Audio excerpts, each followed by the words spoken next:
ఎన్నికల తేదీ దగ్గర పడుతున్న సమయంలో చంద్రబాబు నాయుడుకు కేంద్ర ఎన్నికల సంఘం ఊహించని షాక్ ఇచ్చింది.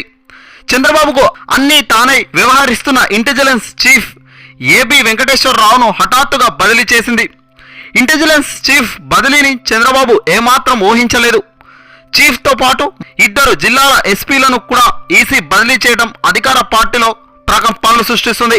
ఇంటెలిజెన్స్ చీఫ్గా బాధ్యతలు తీసుకున్న దగ్గర నుంచి వెంకటేశ్వరరావు దాదాపు అధికార పార్టీ నేతగా వ్యవహరిస్తున్నారని వైసీపీ ఆరోపిస్తుంది.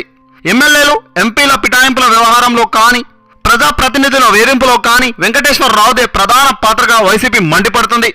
టీడీపీపై ఎన్ని ఫిర్యాదులు చేసినా పట్టించుకొని పోలీసులు ఎదురు కేసులు పెట్టి వేధించడంలో వెంకటేశ్వరరావే తెర వెనుక నుండి కథ నడిపిస్తున్నారంటూ వైసీపీ నేతలు ఎన్నోసార్లు మొత్తుకున్నారు. అయినా ఉపయోగం లేకపోయింది. ఎన్నికల ప్రక్రియ ఊపందుకున్న దగ్గర నుంచి వైసీపీ నేతలపై కేసులు ఎక్కువైపోయాయి. వైసీపీ అభ్యర్థుల వాహనాలను చెక్ చేసే పేరుతో గంటల పాటు ప్రచారం చేయనీయకుండా అడ్డుకుంటున్నారని ఆరోపణలు వస్తున్నాయి. అదే సమయంలో టీడీపీ నేతల వాహనాల్లో డబ్బులు తరలిస్తున్నారని ఫిర్యాదులు ఎన్ని వచ్చినా పోలీసులు పట్టించుకోవడం లేదట. సో ఈ విషయాలన్నిటిపైన మంగళగిరి వైసీపీ అభ్యర్థి ఆల రామకృష్ణారెడ్డి ఫిర్యాదు చేశారు. ఆల ఫిర్యాదును పరిశీలించిన ఈసీ వెంకటేశ్వరరావుతో పాటు కడప ఎస్పీ రాహుల్ దేవ్ శర్మ, శ్రీకాకుళం ఎస్పీ వెంకటరత్నంను ఎన్నికల నిధుల నుంచి తప్పించేశారు. ఇంకా మరికొందరు ఐపీఎస్ అధికారులు బదిలీలు తప్పవని తెలుస్తుంది. ఏది ఏమైనా వెంకటేశ్వరరావు బదిలీ అన్నది చంద్రబాబుకు పెద్ద దెబ్బే అని చెప్పాలి. ఎన్నికల సంఘం తాజా నిర్ణయంతో చంద్రబాబు ఏ విధంగా స్పందిస్తారో వేచి చూడాలి.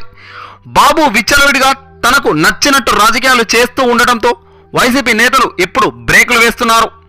అక్రమంగా వాహనాల్లో డబ్బులను తరలిస్తుంటే పోలీసులు అసలు పట్టించుకోవట్లేదు అంటూ వైసీపీ నేతలు ఎంత మొత్తుకున్నా పట్టించుకున్న వారే లేరట. ఇప్పుడు ఎలక్షన్ కమిషన్ నోటీసులతో టీడీపీకి నేతలకు షాక్ తగిలినట్లయింది. చూడాలి చంద్రబాబు ఇప్పుడు ఏ రకంగా దీన్ని అధిగమిస్తారో. ఎలాగో రాబోయే ఎన్నికల్లో ఓటమి తథ్యమని తెలిసి ఎలా పడితే అలా రాజకీయాలు చేస్తే జీవితం జైల్లోకి వెళ్లే పరిస్థితి రాబోతుందంటూ ఆగ్రహం వ్యక్తం చేశారు వైసీపీ శ్రేణులు. జగన్ని తొక్కేయాలనే ప్రయత్నంలో చంద్రబాబు తప్పటి అడుగులు బాబుని సర్వనాశనం చేస్తున్నాయని టీడీపీ వర్గాల్లో సైతం గుసగుసలు గుప్పుమంటున్నాయి.